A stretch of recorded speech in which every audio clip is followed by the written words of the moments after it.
Hello friends, good afternoon.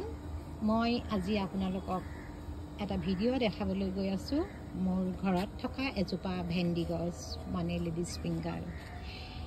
আপোনালোকে হয়তো ভাবিছে ভেন্দি গছডাল দেখাব লগানো কি আছে, একো নাই হয়নে? কিন্তু মোৰ ইয়াত এটা বিশেষ লক্ষণ দেখিহে আপোনালোকৰ লগত ভিডিওটো দেখাবলৈ মন গ'ল। মোৰ ভাল লাগে, গতিকে ভাবিলো আপোনালোকে নিশ্চয় ভাল পাব। ভেন্দি গছবিলাকৰ যিবিলাক ভেন্দি হয় দেখিবলৈ একেবাৰে মহিলাৰ আঙুলিৰ দৰে লাগে। মহিলাৰ আঙুলিবোৰ এনেই দেখিব ধুনীয়া নখবোৰ, ঠিক সেইকাৰণে ভেন্দিক ইংলিছত লেডিজ ফিংগাৰ বুলি কোৱা হয়। আকৌ ভেন্দিৰ ফুলটো দেখিবলৈ বহুত ধুনীয়া। প্ৰতিটো গছৰে ফুলবিলাক সঁচাকৈয়ে ধুনীয়া, সেইটো শাক পাচলি হওক বা ফুলেই হওক।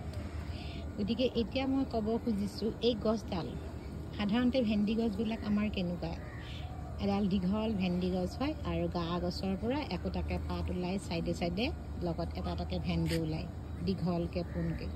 কিন্তু মোৰ এই গছজোপাৰ গা গছৰ পৰা ইমানবোৰ ঠেঙাল ঠেঙুলি ওলাইছে, মই মানে প্ৰথম দেখি নিজে আচৰিত হৈ গ'লোঁ। এইজোপা ভেন্দি গছ নহয় যেন কিবা ডাঙৰ বট গছ, আহঁত গছ এনেকুৱা জাতীয়, ঠিক মানে জাতিটো তেনেকুৱা ধৰণৰ। ইয়াৰ প্ৰতিটো মানে গা গছৰ পৰা এটা তাত এনেকৈ ঠাল ঠেঙুলি ওলাই আহিছে, ওলাই আহি পেলাই তাৰ পৰা আকৌ তাত এনেকৈ ভেন্দি হৈছে। এইটো এটা মেইন ডালটো এইটোৱে, এইখিনিত হৈছে প্ৰথম আৰম্ভণি, ইয়াৰ পৰা হৈছে। ইয়াত একেলগে চাগে একেলগে 10টা 15টা এনেকৈ ওলায়। আকৌ প্ৰতিটো ঠাং তাৰ পৰা যিটো ডাল ওলাইছে, এই ডালবিলাকৰ পৰা আকৌ তাত 4-5টাকৈ ওলাইছে। এইটো এটা ডাল, এইটো ইয়াত দেখিছেনে? ইয়াত 4-5টা ওলাইছে। এইটো এটা ডাল, ইয়াত ওলাইছে 6-7টামান।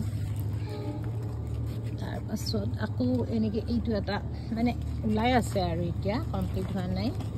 এইটো এটা, ইয়াতেও 4-5টামান ওলাইছে। ইফালে এইটো এটা, ইয়াত ওলাইছে 4-5টা। মানে প্ৰতিটো ডালৰ পৰা ইমান ভেন্দি ওলাইছে, মোৰ মানে দেখি ভালো লাগিছে, আচৰিত লাগে। কাৰণ মই অলপ খেতি বাতি কৰি ভাল পাওঁ, ফুল শাক এইবিলাক মানে প্ৰকৃতিৰ লগত থাকি মই যথেষ্ট ভাল পাওঁ, সেইকাৰণে মোৰ অলপ নিচা।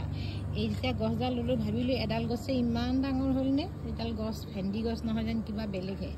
ইয়াত চাক ইয়াতে নাই, কমেও 15টামান ভেন্দি আছে। গতিকে এনেকুৱা ভেন্দি মই দেখা নাছিলোঁ, আপোনালোকে যদি দেখিছে নাজানো। সেইকাৰণে ভাবিলোঁ ভিডিঅ'টো বনাওঁ, চাই নিশ্চয় ভাল পাব। কাৰণ মানুহৰ আমাৰ সেউজীয়াৰ প্ৰতি সকলোৰে দুৰ্বলতা থাকে, লগতে আমাৰ শাক পাচলি এতিয়াতো কমি আহিছে, আমি বজাৰৰ পৰা কিনি খাব লগা হয়। গতিকে এডাল ভেন্দিয়েই মানে মোৰ মানে এসাঁজকৈ ওলাই বুলি ক'ব পাৰি।